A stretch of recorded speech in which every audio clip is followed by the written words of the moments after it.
इस वक्त की एक बड़ी खबर में यह है कि केंद्र सरकार ने संसद का स्पेशल सेशन बुलाया है। विशेष सत्र बुलाया गया है। 18 से 22 सितंबर तक विशेष सत्र का आयोजन किया जाएगा। संसदीय कार्य मंत्री, देश के संसदीय कार्य मंत्री प्रहलाद जोशी ने इस बात की जानकारी दी। संसद का विशेष सत्र और इसको लेकर लगातार बयानबाजी अब फिर से शुरू हो चुकी है। संसद के सत्र के दौरान 5 सिटिंग होंगी। सवाल यह है कि इस विशेष सत्र के अंदर होगा क्या। बताया जा रहा है कि कुछ महत्वपूर्ण बिल लाए जा सकते हैं या फिर नए संसद भवन से जुड़ा हुआ यह विशेष सत्र होगा। इस वक्त की एक बड़ी खबर, एक अहम खबर, और इस वक्त पूरे देश में इस बात की चर्चा है।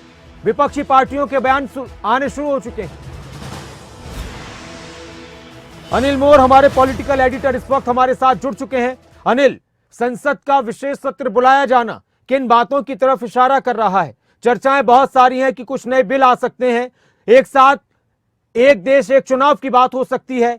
इसको लेकर विपक्षी पार्टियों के भी अब प्रतिक्रियाएं सामने आ रही हैं। अनिल, देखिए नासिर, यूं तो एक साल में 3 ही सत्र होते हैं, मॉनसून सत्र, बजट सत्र, शीतकालीन सत्र, यही सत्र होते हैं। पिछले दिनों मॉनसून सत्र था संसद का, वो खत्म हुआ था। लेकिन आज शाम को जैसे ही केंद्रीय संसदीय कार्य मंत्री की तरफ से ट्वीट किया गया, उनकी तरफ से जानकारी दी गई संसद सत्र विशेष सत्र बुलाने को लेकर, उसके बाद से जो चर्चाओं का बाजार है वो गर्म हो गया। कई तरह के कयास लगाए जा रहे हैं कि क्यों आखिर एक बार केंद्र सरकार की तरफ से विशेष सत्र बुलाया गया, क्योंकि पिछले दिनों ही ना सिर्फ मॉनसून सत्र खत्म हुआ था, मॉनसून सत्र के खत्म होने के कुछ दिन बाद ही कहीं ना कहीं केंद्र सरकार की तरफ से संसदीय कार्य मंत्री की तरफ से ट्वीट किया जाना कि 18 से 22 सितंबर तक जो विशेष सत्र है वो बुलाया जाएगा, 5 बैठकें होगी। अब सबसे बड़ा सवाल ये है कि क्यों विशेष सत्र बुलाया गया, क्यों विशेष सत्र बुलाने की जरूरत महसूस हुई, और जो सबसे ज्यादा नासिर चर्चाएं चल रही है, जो संभावना है कि जो विशेष सत्र होगा इसमें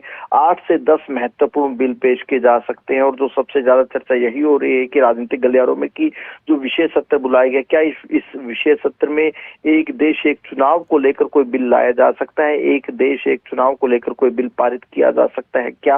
क्योंकि जितने भी राजनीतिक लोगों से बात हुई है, राजनेताओं से बात हुई है, सभी के कहीं ना कहीं दिमाग में सबसे पहले यही सवाल आता है कि जो विशेष सत्र बुलाया गया है ऐसी क्या जरूरत आन पड़ी, क्योंकि कुछ दिन पहले ही मॉनसून सत्र खत्म होता, और जो विशेष सत्र होगा, विशेष सत्र में क्या वन नेशन वन इलेक्शन को लेकर कोई बिल लाया जा सकता है? हालांकि ये तय माना जा रहा है कि जो विशेष सत्र होगा, जो नया संसद भवन है, नए संसद भवन की इमारत में जो विशेष सत्र होगा, ये चर्चाएं बिल्कुल चल रही है। लेकिन सबसे बड़ा सवाल यही है कि कौन से ऐसे महत्वपूर्ण है जिन बिलों को लेकर केंद्र सरकार की तरफ से संक्षेप में प्रतिक्रिया कि अगर एक देश एक कानून, एक देश एक चुनाव की बात होती है तो हरियाणा में कई बार, अनिल इस पर आपकी प्रतिक्रिया कि हरियाणा में भी कई बार लोग इसकी चर्चा करते रहे कि हो सकता है कि लोकसभा चुनाव के साथ हरियाणा का चुनाव हो जाए, तो इसका क्या असर होगा अगर ऐसा फैसला हो जाता है, ऐसा कानून बन जाता है देश में? तो देखिए, बिल्कुल एक महत्वपूर्ण सवाल, और उस पर ज्यादा जवाब भी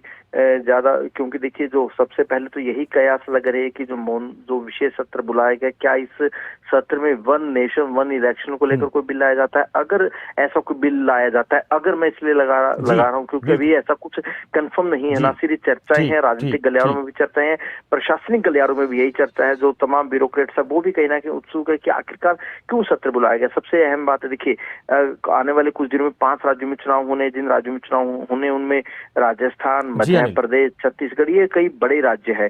और अगर देखा जाए लोकसभा चुनाव जो प्रस्तावित है वो मई में होने हैं। अगर वन नेशन वन एक देश एक चुनाव किया जाता है तो लोकसभा चुनाव तकरीबन 5-6 महीने पहले होकर मानकर चलिए। वहीं जो हरियाणा के चुनाव है, हरियाणा के साथ 5 राज्यों के चुनाव होते हैं अमूमन, जिनमें महाराष्ट्र भी है, कई राज्य है, 5 राज्यों के चुनाव होते हैं। तो ऐसे में कहना है कि हरियाणा विधानसभा का जो अभी जो कार्यकाल बचा हुआ, काफी कार्यकाल बचा हुआ, तकरीबन मानकर चले देखिए ना सिर्फ 1.25 साल का मोटा मोटा कार्यकाल मानकर चली, तो ऐसे में अभी ज्यादा तौर पर कुछ कहा नहीं जा सकता। लेकिन इतना तय है कि अगर कोई ऐसी अनाउंसमेंट की जाती है कि एक देश एक चुनाव, तो ऐसे में कहीं ना कहीं जिन राज्यों में बीजेपी शासित सरकारें हैं, बीजेपी की जहां पर सरकारें हैं, वहां पर कहीं ना कहीं केंद्र सरकार की कोशिश रहेगी कि जिनका ज्यादा कार्यकाल नहीं बचा उन राज्यों में भी कहीं ना कहीं एक साथ चुनाव करा लिया जाए।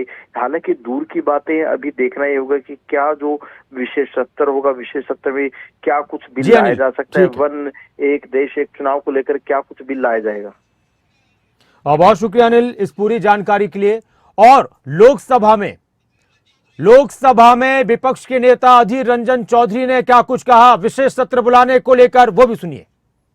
गए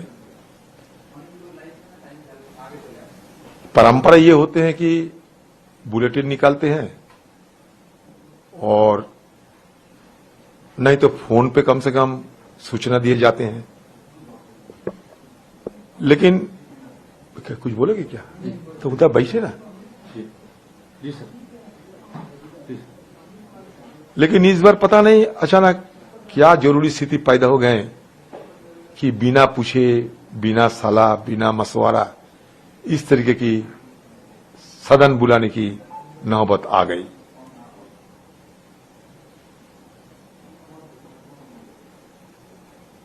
नजदीक में चुनाव है। मुझे लगता है चुनाव की पहले जिस राज्यों में चुनाव होने वाला है बीजेपी की हालत खस्ता है। ये खस्ती हालत से बचने का कोई उपाय निकालने के लिए और लोगों को दोबारा कैसे गुमराह किए जाएं, इसी मकसद के साथ ये सदन बुलाए जा रहे हैं। अधीर रंजन चौधरी कह रहे हैं कि बीजेपी की हालत खस्ता है, लोगों को किस तरह से गुमराह किया जाए इसलिए ये सत्र बुलाए जा रहे हैं और इससे पहले इन्फॉर्म किया जाता है पत्र के जरिए या फिर फोन के जरिए, लेकिन ऐसा नहीं हुआ। विशेष सत्र बुलाया गया है। इस सत्र को लेकर बहुत सारी चर्चाएं निकलकर सामने आ रही हैं। शिवसेना उद्धव ठाकरे गुट की सांसद प्रियंका चतुर्वेदी ने क्या कुछ कहा, वो भी सुनिए। जी ने ये निर्णय लेकर ट्वीट किया है कि सितंबर 18 से लेकर 22 तक एक स्पेशल सेशन होगा जिसमें राज्यसभा और लोकसभा के सारे एमपीज को बुलाया गया है।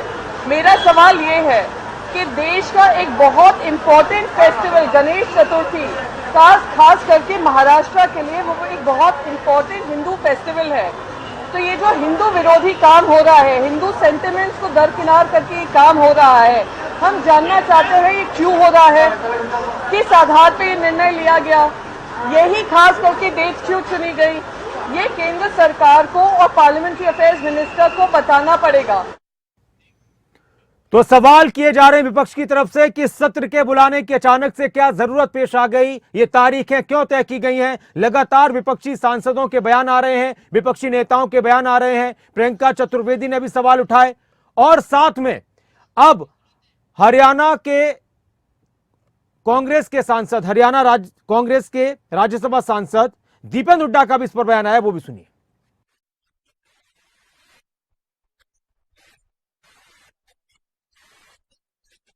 राज्यसभा के चेयरमैन यानी कि देश के उपराष्ट्रपति, उनके माध्यम से एक नोटिफिकेशन हम लोग के पास आता था, मेंबर्स है, आजकल ट्वीट के माध्यम से पता चलता है प्रहलाद जोशी जी के। मगर बहरहाल सेशन बुलाया गया है, क्यों बुलाया गया है, और ये बजट सेशन, मानसून सेशन तो हो चुका है, तो सितंबर में दूसरा सेशन, क्या ऐसी अर्जेंसी है? सरकार इसके बारे में जानकारी देगी। जब जानकारी देगी तो उस पर हम कमेंट करेंगे।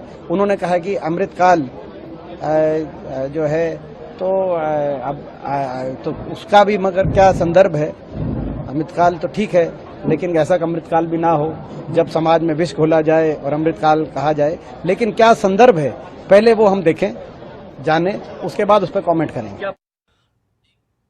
विपक्ष के सांसद ये कह रहे हैं कि हमें पता नहीं क्यों बुलाया गया है, क्या वजह रही है, अचानक से ट्वीट हुआ है फिर पता चला है। अधीर रंजन चौधरी कह रहे हैं कि यह देश को गुमराह करने की, देश के लोगों को गुमराह करने की फिर से कोई कोशिश है।